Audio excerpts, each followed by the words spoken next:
Dawn breaks ragged over the Philippine Sea, low squalls, rough chop, a pale seam of light. The 25th of October 1944. Off Samar. Yamato holds northeast, the range clocks ticking in a calm metronomic hush. The fire control director hums, bearings creep, voice tubes carry numbers without emotion. I set my palms on the cold grips and feel the ship's slow breath through steel. Elevation ready. Deflection ready. One perfect ladder, then one perfect kill. 18 minutes. That is the interval our plotters whisper, waves of aircraft cycling like a heartbeat you cannot slow. We have time to write geometry into the sea, unless the sky refuses to keep still. The smell of warm oil and cordite hangs low. Somewhere aft a door bangs once and is swallowed by machinery. Smoke blooms on the horizon, thin, grey, deceitful. Small carriers' escorts wobble like shopfront toys in a monsoon, yet they keep birthing specks that grow into wings and teeth. Never waste a shell, I told my crew. Close to decisive range. Finish. Discipline keeps hands steady, eyes fixed, 2.5 seconds per splash, walking the fall toward a soft-skinned deck that should not exist under battleship guns. A new sound cuts the clock, a clack-shriek thunder rhythm from beyond the squalls. Catapults, another launch, another minute shaved from our control. Radio fragments crackle, English, clipped, urgent. Launch everything. A doctrine of motion, not perfection. 12 imperfect planes against one perfect salvo, which rules a sea. The first destroyer shows itself only as a wake drawn like a white knife across our solution. The whistle goes, angles change, a torpedo track threads the ladder we have built. Hard over 25 degrees, the order leaves my mouth before pride can stop it. The deck tilts, the director loses the line, the clock's tick is suddenly too loud. For 90 seconds, the geometry I worshipped is blind, and in that blindness the interval tightens again. 18 minutes to 16 to 15, each return a proof that the sky, not the gun, now decides who owns this water. The word we used for them was said with a curl of the lip, guraman. Crude barrels with wings, thick, ugly overbuilt. We told ourselves a beautiful ship could not be beaten by a crate. Beauty meant alignment, the long arithmetic of steel and optics, the holiness of a perfect ladder walking onto a target deck. I believed that. Most of us did. We were trained to, but belief has to survive contact with totals, and totals live in factories, not in turrets. Yamato is a cathedral of mass. Our displacement is a verdict in metal. Our crew is a small town in uniform. Every shell I commit is a ceremony hoist, ram seal. Breech sits, recoil cylinders, primed range drum set by hands that grew up on slide rules. The cost is not just steel, it is time. Tooling time, training time. The slow, proud climb of mastery. I once thought time was our friend. The longer a duel ran, the more likely perfection would land a decisive blow. Then, the sky taught me that time can be bought in bulk. A carrier does not duel. It appears as a deck cycle. Catapult, clack deck, whistle, the screaming dive and the quickening drone of another return. On paper we wrote them as targets low freeboard, thin-skinned, built in a hurry. In truth they were intervals. An Essex is not one ship. It is a promise that aircraft will keep arriving.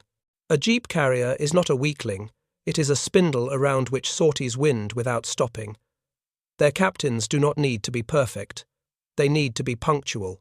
We mocked their shapes. Boxy islands, blunt bows. We listed defects, the armour too thin, the hull too light, the planes too heavy for elegance. But what if ugliness is a feature in a war that pays out in reappearances? Look at our ledger. Yamato, tens of thousands of tons of selected plate elite machinists, artisans, to polish optics, months upon months of dock slots that only a few yards can provide. Essex and the little CVEs, stamped sections, prefabrication yards, scattered across a continent with railheads feeding them. We build a shrine, they build a system. This is how an emotion becomes a number. I feel it in my sternum each time we throw the helm to avoid a torpedo and the ladder falls off the world. The pulse jumps not from fear, but from arithmetic. Broken 72 seconds, 91 seconds, 104 seconds with no solution. That gap is expensive. While we pay it, the interval above us closes again 18 minutes to 16 to 15, and the deck whistle sings its indifferent song as another ugly winged crate tips off into the weather.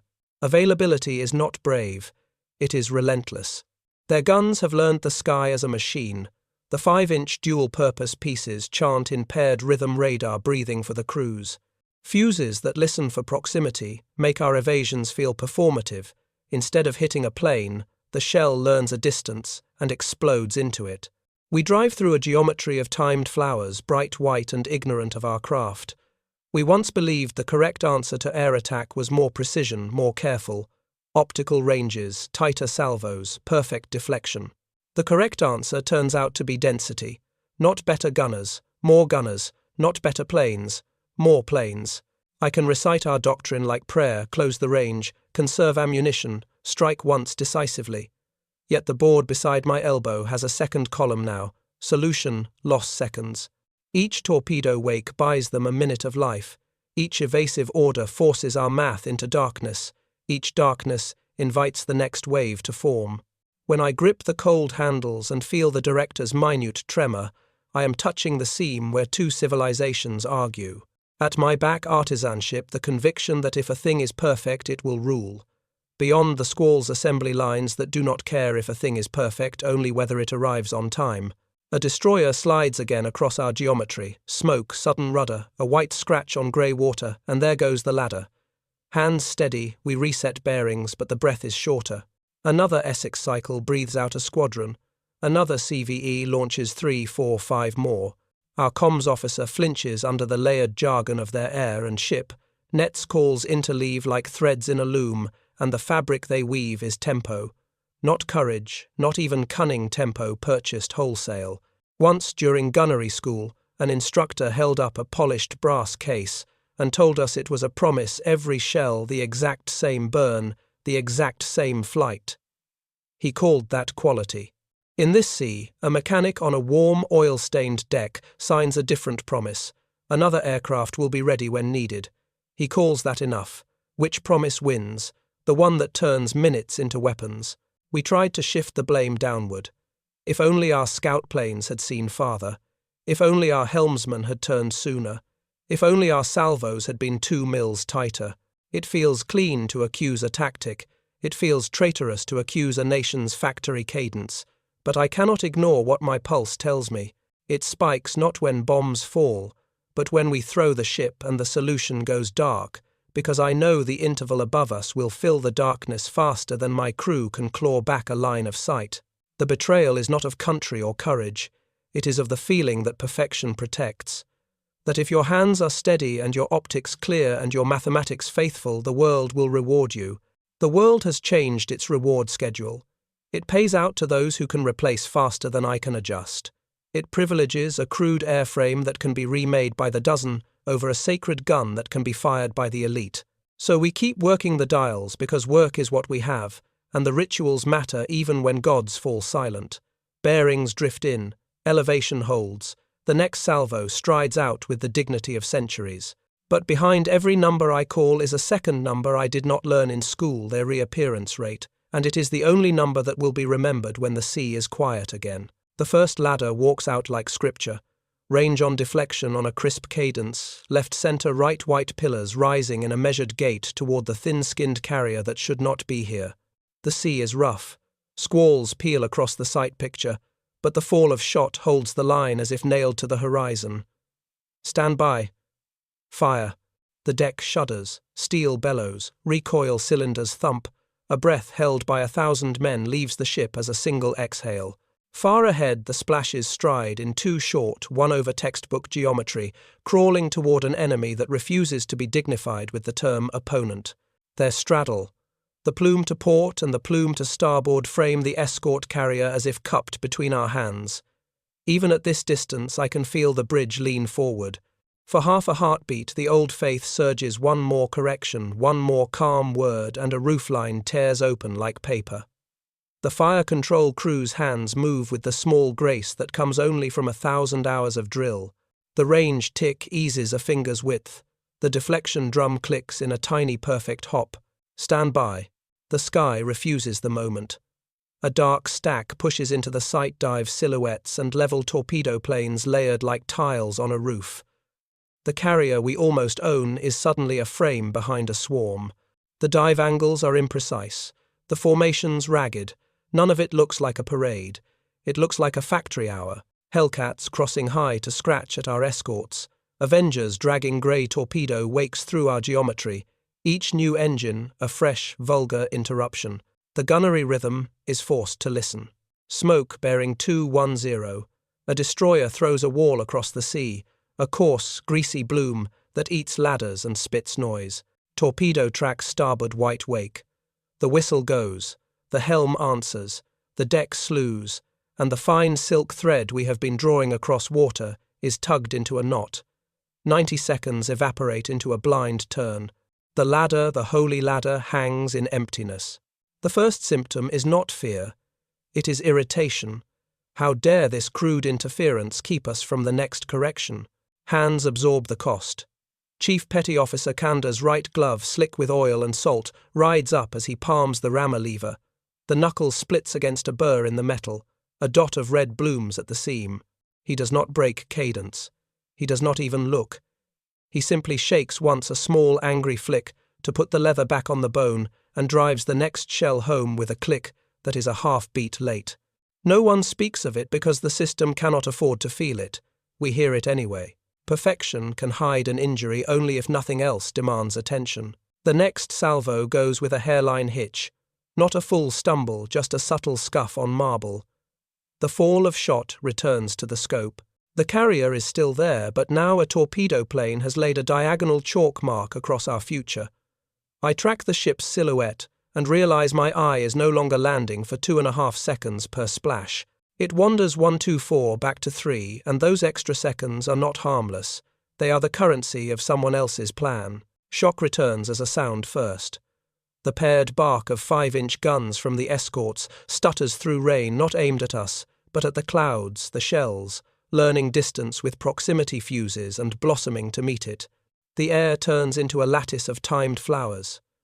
A dive bomber screams not the practiced clean dive of a doctrine manual, but a rough dragging howl, as if the pilot only knows 2 things down and release. The bomb walks our starboard escorts instead. Its ash falls into the sea like torn paper, sloppy, effective, the kind of sloppiness that appears precisely when there are enough hands to not fear waste. We return to work. The ladder always the ladder. White pillars again, astraddle again, the little ship framed once more in a geometry that denies its right to exist. On hold fire. The deck answers with thunder. The splash erupts center short, an insult from the sea itself. The correction is obvious. The correction is clean. The correction is delayed. The director team misses the stepping pattern by a fraction because a second destroyer has cut across with a torpedo spread that demands obedience from a ship this size. The order snaps out rudder degrees hold and my lungs feel small. The pulse climbs not from fright, but from the arithmetic of interruption. 80 seconds gone. Another catapult clack from somewhere behind the rain. Another set of silhouettes growing teeth. I used to think discipline was a shield. If we did our part perfectly, the world would eventually bend. Now discipline feels like grinding a chisel against a river. We can keep the edge keen. The water does not care. It will take the shape of its basin and arrive again and again without memory of the last stroke. The escorts scream into range with their own small guns spitting and their own decks hidden by sheets of smoke. One throws itself toward us in a mad straight line that any textbook would label suicide. It is not suicide. It is a purchase. It buys time for the next launches. Kanda's glove slides again. This time the leather slips fully. He tramps the treadle with a bare palm, and the skin kisses hot brass. He flinches, a quick shame-angry twitch, and covering men adjust without comment. The breech clacks open a beat late. The rammer head kisses metal with a duller thud. A single shell out of hundreds takes an extra half-second to seat. A human body has entered the math.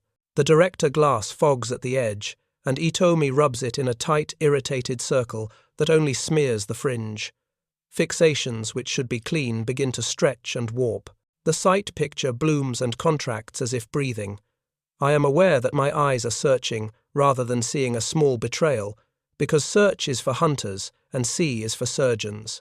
And still the voice in the headset is steady, giving me bearings, range, target, while underneath the words lies the drumbeat, launch, recover, launch. We cut a new ladder through smoke.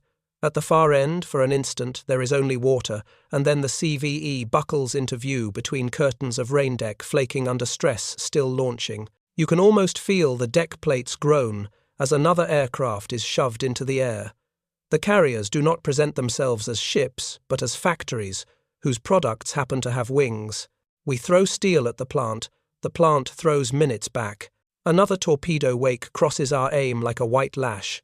The helm throws in degrees, the ship heaves, a bulkhead groans, somewhere a man loses his footing and swears into his teeth so softly it might be a prayer. The solution goes to black again, less than 2 minutes, more than enough. The FC team claws back the pattern, but the next step in the ladder is off by a finger's width, because one of them no one will admit who moved his hand a fraction early to brace for the turn he knew was coming. The body anticipates defeat and manufactures it. A new noise punches the air, the flat slap of a bomb into water close aboard, then the hammering splash as it kicks a wall of sea against our plates. It does nothing to us except reset hearts. The pulse that had crept back toward a working cadence now leaps, and with it the small muscles that hold a sight steady betray micro-tremors the manuals do not acknowledge. The ship, the men, the numbers, we are all within specifications. The specifications are not the war. Out on the horizon, the escorts paint lines with smoke like angry calligraphers. Beyond them, the carriers continue their simple rite. Nothing in their motion is beautiful. Everything in it is correct. They do not need a straddle to feel accomplished. They need a deck empty enough to take the next aircraft. We need a hit so clean it writes a page in history. They need a minute. In a contest between a page and a minute, the minute wins every time it can be printed again. We fire again. We will always fire again. The splashes rise immaculate as ever, and for a heartbeat the world narrows to columns and angles to the sovereign pleasure of geometry behaving. Then the world widens and dirties itself with wakes and smoke, and the artisan's ache in a split knuckle, and the mechanic's easy confidence that the next crate will roll to the edge and tip off when it should. My breath comes shorter. Fixations widen by a careless half-second. Somewhere in the crew, a man begins to count the interval between waves under his breath, as if he is marking the pulse of a lover. Somewhere else, another man presses a burned palm against a cooler plate, and tells himself that pain is nothing, that the shell must seat, that the ritual must continue. Discipline holds. It just stops mattering. The sea does not warn, it interrupts. The first interruption is a siren that makes every drilled habit sound foolish, the high, urgent wail that means torpedoes are not a diagram anymore. The second is a percussion from beyond the clouds, the flat, relentless bark of 5-inch mounts, somewhere out there stitching the sky with timed flowers that bloom without needing to see us. The headset fills with overlapping calls, bearing wake spread depth, and the careful voice that has lived in my mouth since school steps aside for something shorter, harder. Cease ladder. I hear my own order as if it belongs to a stranger. It violates a sentence I have carried in my bones, never waste geometry. The words land in the director room like a dropped tool. For a breath, hands hover in midair, unwilling to believe that the ritual can be stopped. Then, the muscles obey. The last correction sits unspent on a drum. The next salvo holds in the throat of the ship like a cough we refuse to let out. Emergency turn 25 degrees starboard now. The helm snaps. The deck rolls. Steel that I trusted to be a level table of reason tilts into weather and spray, and the sight picture shears off the carrier we almost owned. The solution goes to black. The numbers lose their home. The men who have practiced smoothness discover that smoothness has nowhere to go. 90 seconds, that is the first count I feel in my ribs as the ship hauls its own mass out of the white lines that want to write our obituary. Heart rate, 68. Then 84. There is a clean place where it could stop. But it climbs as if the body knows shame is a slope. 98. The tick of the fire control clock becomes an insult. 112. The breath shortens into a 3-step gulp that cannot find depth. 132. And in that rise, I hear not panic, but the arithmetic of betrayal. I have told men that patience buys victory. Now I buy time with motion I once despised. The 5-inch chorus marches our way from the escorts, each paired crack, followed by a white bloom that seems to have learned the air itself. We throw the ship harder. Plates groan. Somewhere below a rack slams and rattles like teeth. Spray slashes the view slit and beads the lens. I rub the glass with a glove and only smear salt into a halo. Hold the turn, hold steady. The voice is steady because the voice must be steady. But my chest refuses the measured breaths I have drilled. I sip air like a man asking a favor. Wake port, new track, 203 fish. The call trembles for a syllable and then steadies. Kanda answers without looking up. The rammer locks home. The breech shuts. A perfect gesture waiting for permission that will not come. His right glove is gone. I see the raw crescent at the base of his palm, the skin glossed slick with fog and oil, and I understand that our doctrine is bleeding from our hands, while my order keeps the medicine in the vial. Director blind 90 seconds, the FC petty officer, says because he has been trained to name darkness. He says it with the flat dignity of a clerk recording the date on a death certificate. The ship heaves out of the turn, and the first torpedo wakes past, astern white and spiteful. Another alarm, another spread. We cannot go back to the ladder. I do the unthinkable. I order a second emergency turn that will kill whatever solution might have survived the first. I have become the author of our inaccuracy. There is a line, thin as a filament, between prudence and surrender. I feel it snap. The doctrine that has held my spine vertical my entire adult life does not break loudly, it sighs as it yields. The men do not shout at me. They do not even look up. They ride the order because a ship must move the way the man in the chair tells it to move. But I hear the small sounds that live under obedience, a swallowed breath, a hinge that should not squeal but does the soft curse someone keeps behind their teeth like a bead of blood. We come out of the second turn into a scatter of falling spray, and the stink of cordite pulled thin by wind. The carrier we nearly owned is gone into rain and smoke. In its place is a sky that keeps minting engines. The escorts keep their lattice of timed bursts above our deck like a ceiling we cannot pierce. Another catapult clack distant but indecently cheerful. The minutes that make up their doctrine do not care that we have thrown away a perfect salvo. They arrive on time. They always arrive. Reacquire. The word tastes like apology. The FC team claws at bearings and angles the small wheels turning, the polars creeping back toward a target that will be different by the time we name it. I try to clamp my breaths into even parcels. The trick we teach recruits to find stillness on the exhale fails me. My exhale is a clipped thing. My hands, which have never shaken on a drum, discover a tremor so fine I would deny it if my thumb were not touching iron. We get the picture back. For a moment it is exquisite sight-splash silhouette aligned. On fire. Thunder answers. The sea raises white pillars in the right place, as if the ship wants to forgive me for making it turn like a frightened animal.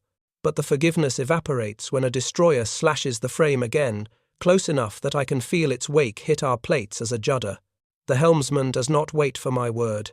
He sees what I see and throws in degrees to live. Doctrine once told me this was indiscipline. A new sentence speaks Yamato turns to live. The headset blooms with allied voices we are not meant to understand. Their language is a net of short words thrown from deck to deck and machine to machine. Our comms officer repeats bearings and ranges with propriety. His tone has lost its hymn. Kanda hisses as the next case burns him and refuses to let his hand be a reason. He jams the glove back up with a tiny punch of the wrist and eyes me in his peripheral vision the way a man watches a priest doubt. I think absurdly of the polished brass at school of the instructor who told us the gun would reward devotion. The gun still rewards devotion, but the sea has changed the prize. It no longer gives victory for beauty. It gives survival for motion, and more motion. The shame is not that we turn. The shame is that turning works better than worship. Director blind 95 seconds, the petty officer says, correcting his own ledger as we swing again to throw off a new spread. The number is longer because the sea is rougher, because the helmsman took a fraction more care, because a man trying not to die is allowed in that moment a wider margin than a man trying to win. When we settle again, I feel the ship find its old dignity, straight, steady, stern through water. The smell of warm oil returns. The clock tries to reassert its rule. The men lean into tasks that have always purged fear. We cut a ladder because that is what we know. The splashes surge upright, and the rain blurs them into columns made of glass. For 5 clean seconds I can pretend nothing has changed. The next alarm rips that away. The 5-inch chorus moves like a marching band under the clouds. The proximity blossoms twinkle in our upper works. Fragments rattle down with the dry ring of bad hail. I do not flinch. I do not need to. The doctrine inside me has already flinched and will keep flinching every time I choose life over purity. A small bitter sanity tells me that purity is a luxury I no longer have the credit to buy. I speak quietly because shouting would be an admission. We will not be perfect today. It is not for the men. It is for the part of me that keeps groping for the broken oath.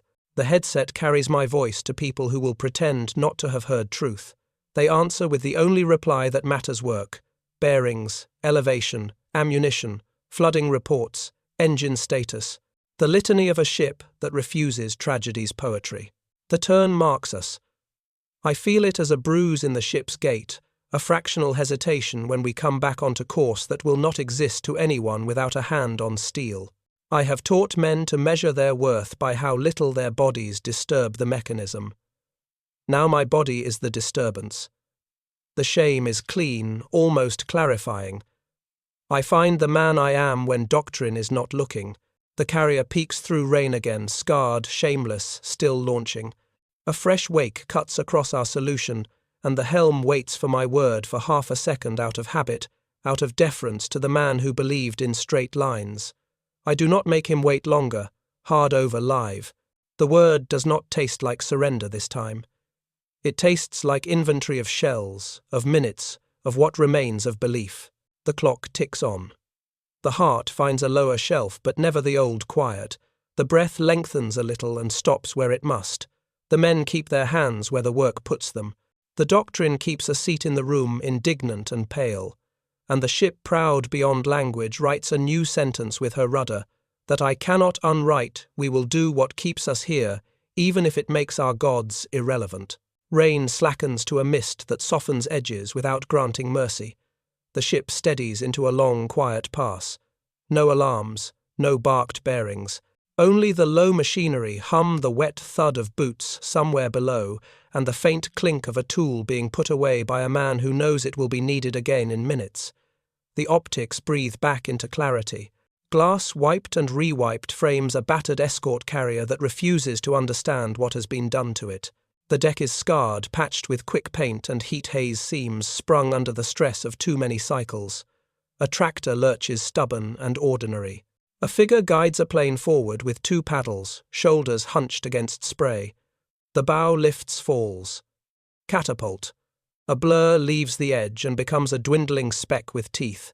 The crosshairs hold their decorum over that deck, while a Fletcher prowls at the flank, paint-flayed plates dented, still throwing smoke in a fat, shameless sheet that eats our geometry and feeds their timing.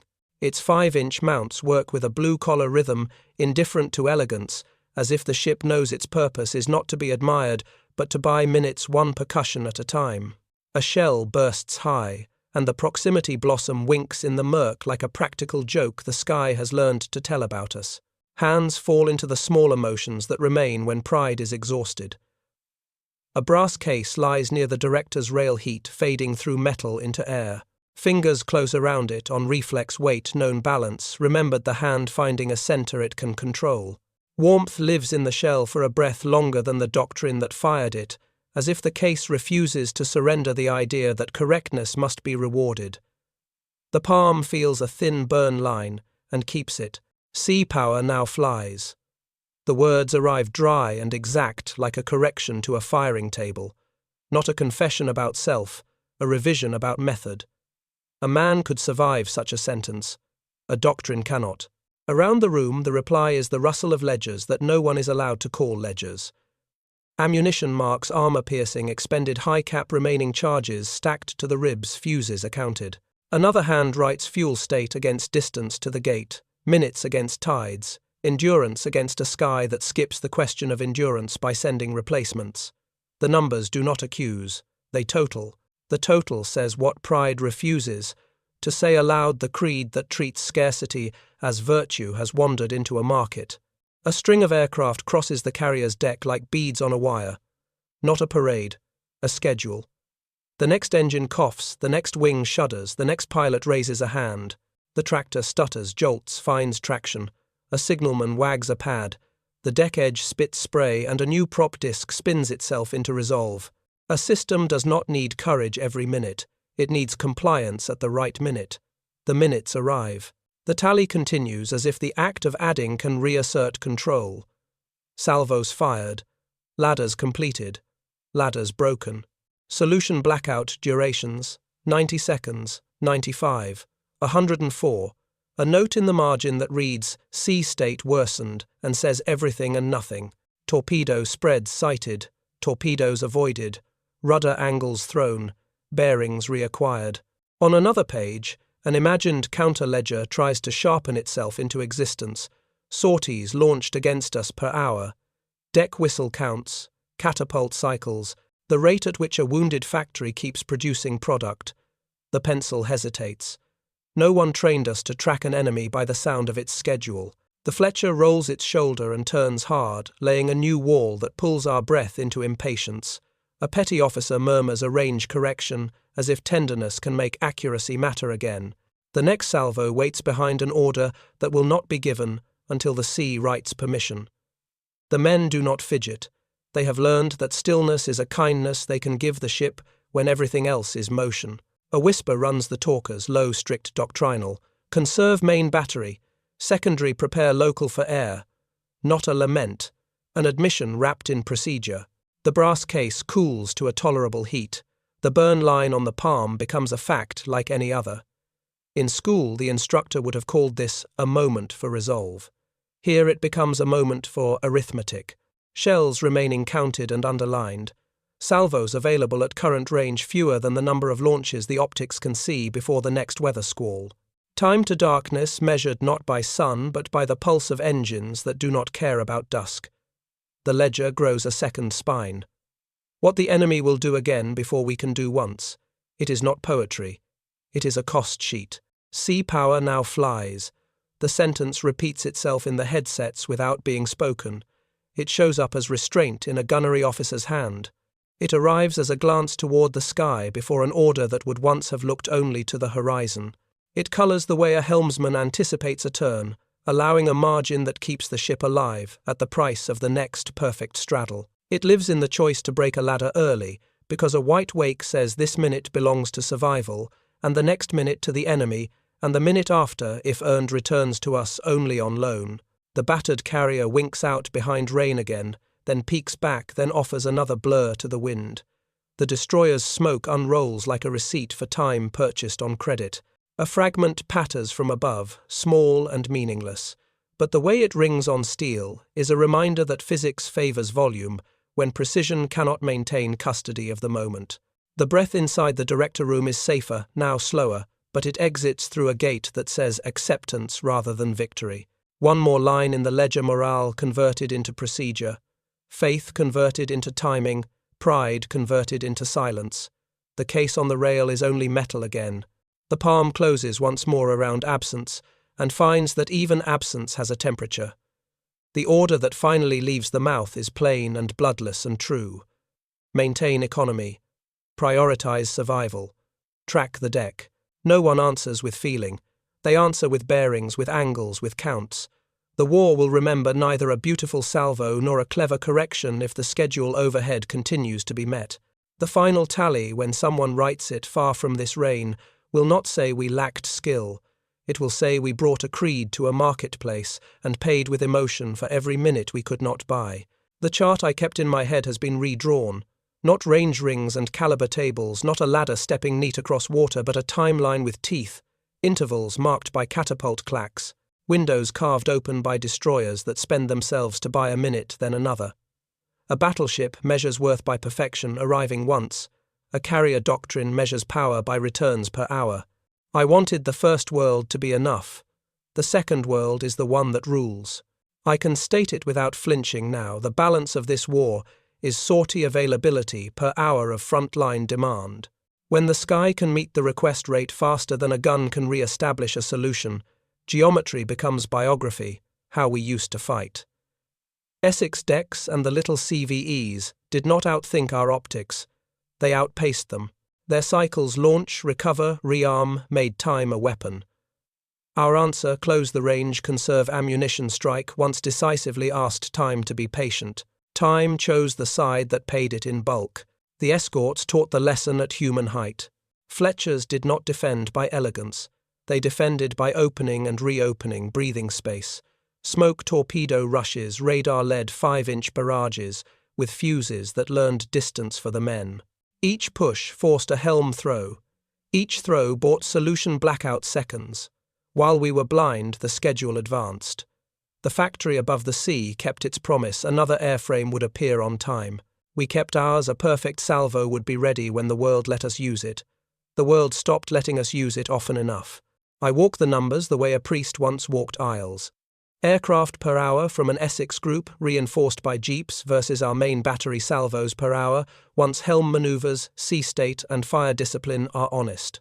Mean time to reappearance aloft versus mean time to resolution at the director. Replaceable engine hours versus irreplaceable barrel wear. Their calculus converts distance to minutes. Ours converts minutes back to distance and loses the exchange. The shame that split my oath has cooled into procedure. Economy first is no longer timidity. It is the correct interface with an enemy that can refresh faster than we can perfect. I understand now why a crude airframe berthed with noise and imperfections rules a sea when it can arrive again before the echo of the last departure dies. I understand why a destroyer that chooses to spend itself can change a battle more than a gun captain who keeps his ladder immaculate. Availability is not glory, it is gravity. By late 44, the decisive number wasn't caliber, it was airframe reappearance rate, how fast another armed American aircraft arrived after you forced one away. You could deny one. You could blind two. You could turn for three. But if the schedule kept beating your recovery, your doctrine turned into an anecdote. I will keep my hands steady. I will cut ladders true. I will honor the craft that raised me. But the truth that ends this day is simple and cold. Perfection can win a duel. Availability wins a war, and by late 44 availability was airborne and hunting us.